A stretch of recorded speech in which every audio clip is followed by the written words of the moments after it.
एक गांव में एक आलसी आदमी रहता था। वह कुछ काम धाम तो करता नहीं था, बस दिन भर निठल्ला बैठकर सोचता रहता था कि किसी तरह कुछ खाने को मिल जाए बस। एक दिन वो यूं ही घूमते घूमते एक आम के बगीचे में जा पहुंचा। वहां पर रसीले आमों से लदे कई पेड़ थे। रसीले आम देखकर उसके मुंह में पानी आ गया और वो आम तोड़ने के लिए एक पेड़ पर चढ़ गया। लेकिन जैसे ही वह पेड़ पर चढ़ा, बगीचे का मालिक वहां पर आ पहुंचा। बगीचे के मालिक को देखकर आलसी आदमी डर गया और जैसे तैसे पेड़ से नीचे उतरकर वहां से भाग खड़ा हुआ। भागते भागते वह गांव के बाहर स्थित जंगल में जा पहुंचा।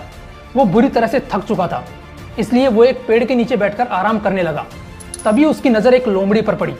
उस लोमड़ी की एक टांग टूटी हुई थी और वो लंगड़ा कर चल रही थी। लोमड़ी को देखकर आलसी आदमी सोचने लगा कि ऐसी हालत में भी इस जंगली जानवरों से भरे जंगल में ये लोमड़ी बच कैसे गई, इसका अब तक शिकार कैसे नहीं हुआ।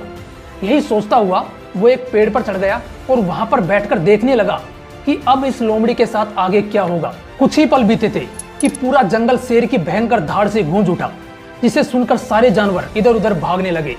लेकिन लोमड़ी अपनी टूटी टांग के साथ भाग नहीं सकती थी। वो वहीं पर खड़ी रही। शेर लोमड़ी के पास आने लगा। आलसी आदमी ने सोचा कि अब शेर लोमड़ी को मारकर खा जाएगा, लेकिन आगे जो हुआ वो बहुत ही अजीब था।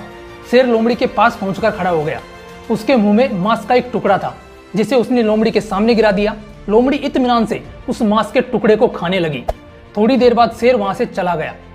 यह घटना देखकर वो आलसी आदमी सोचने लगा कि भगवान ने धरती के समस्त प्राणियों के लिए, चाहे वो जानवर हो या इंसान, खाने पीने का प्रबंध कर रखा है। यह सोचकर वो अपने घर लौट गया। घर आकर वो 2-3 दिन तक बिस्तर पर लेटकर इंतजार करने लगा कि जैसे भगवान ने शेर के द्वारा लोमड़ी के लिए भोजन भिजवाया था, वैसे ही उसके लिए भी कोई ना कोई खाने पीने का सामान लेकर जरूर आएगा।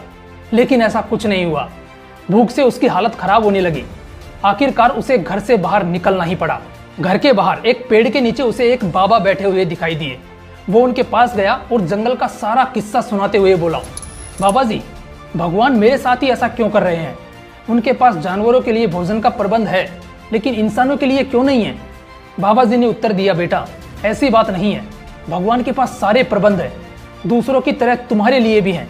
लेकिन बात यह है कि वो तुम्हें लोमड़ी नहीं, शेर बनाना चाहते हैं। दोस्तों, हम सबके भीतर क्षमताओं का असीम भंडार है, बस हम उन्हें पहचान ही नहीं पाते और खुद को कमजोर समझकर दूसरों से सहायता की उम्मीद करते रहते हैं।